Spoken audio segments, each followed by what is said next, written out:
guys looking to get one of these Acura Zine, guys, well, I just picked up this Navitech Android radio, and I'm liking it so far. It's great. I don't have any issues right now. The AC control seems to work fine. You can control the AC here.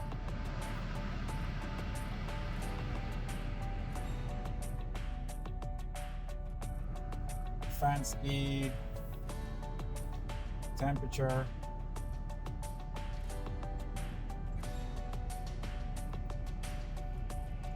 So your temperature is basically in degrees Celsius, which is not really a big problem for me. It's like, compromising. But this system by itself is a big upgrade from the factory radio.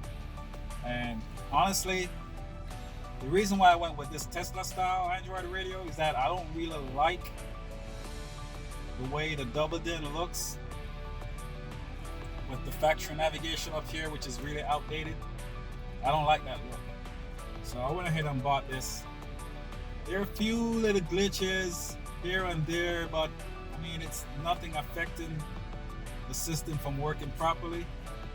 And I'm sure in the future, the manufacturer will have upgrades for this in terms of software. But I mean, I've been using the system since a week ago, and there's nothing really that would let me give this more than a 5-star rating. Well, to begin with, the reason why I went with this radio is that my stock radio, the illumination at the bottom, it went out. The radio still worked. My Bluetooth here, that's factory Bluetooth. As you guys know, there's a problem with that. I changed mine like twice, went out again. So this radio actually has Bluetooth, phone, Bluetooth audio. Go to navigate to the screen. So I got Bluetooth audio here.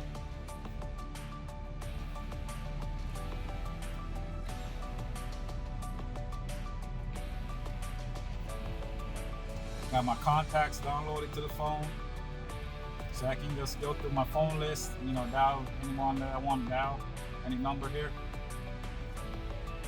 Bluetooth audio from my phone.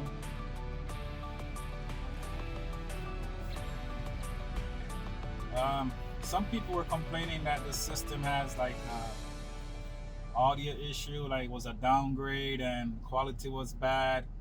But honestly, I don't really know about that, because my amp, I upgraded my amp, because the factory amp really sucks. So I upgraded the amp to a Rockford Frostgate 4-channel amp, and I have another amp that's running the sub in the trunk. And when I just installed the system, there was a little static noise coming from the radio, which is understandable, because the RCA wires that they use for the audio coming from the radio that feeds the amplifier, it's not that great quality. The quality is not that great. So I installed a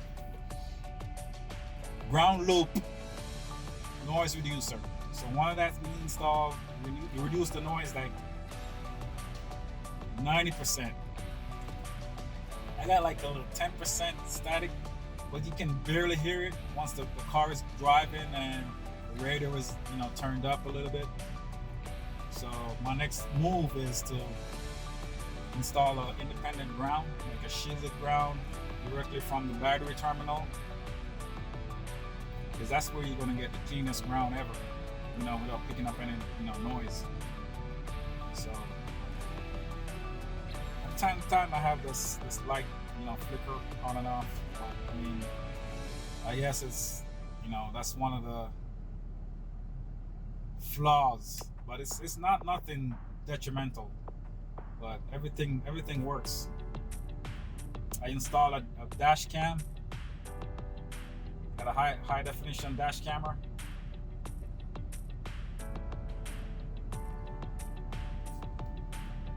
Alright, so that's my dash cam. And I upgraded the rear backup camera. There you go, guys. That's my new reverse backup camera. The resolution is pretty awesome, especially at nights.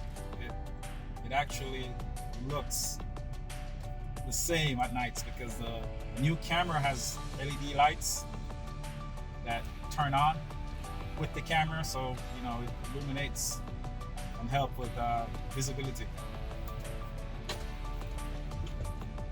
So if you're one of those guys who like to play music, you know, it's got an equalizer here.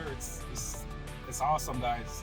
The sound quality from this radio with the amplifier that I have is amazing. Go back.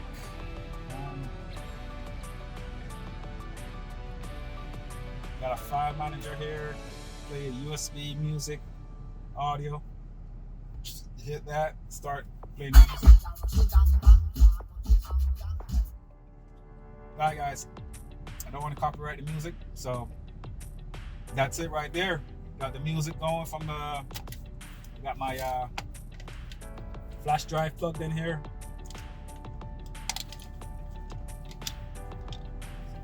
It's one of the best spots to put your flash drive. But the only thing with the install that I didn't like was that it doesn't come with mounting brackets. So the only thing that's holding this radio into the dash are these two trims that interlock here with the AC control edge. So this side, I had some problems with the passenger side because some of the tabs were broken in this trim. So I have to replace this. So it's only these two trims and the AC vent that's actually holding the radio in, which is not really a big deal because the radio is pretty light. I mean, it's flat, it's not like bulky like the OEM radio. So, I mean, that wasn't really a big issue for me. But it looks pretty factory, you know, everybody that, you know, sees it likes it. And it's actually worth the money. You know, $500 with a camera, you know, it comes to like a, you know, $600 and something shipped to your door, DHL, you know, plug and play. You know, you have all these nice controls here. It's nice, guys. So that's just my basic review on the radio. I'm enjoying it.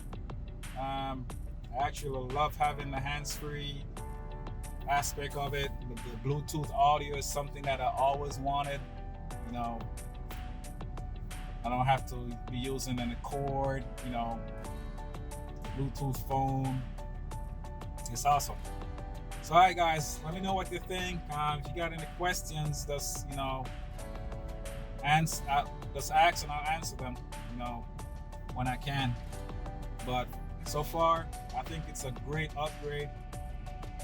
You know, it's bang for the buck. Although it's Chinese, you know, it's not a Kenwood or a Pioneer, but I'm pretty impressed for being Chinese, what the capabilities of this audio. All right, so just do me a favor, go ahead and like the video and leave a comment, and I'll answer any questions related to this radio. Thanks for watching. Click on the subscribe button and press the bell icon to never miss any updates.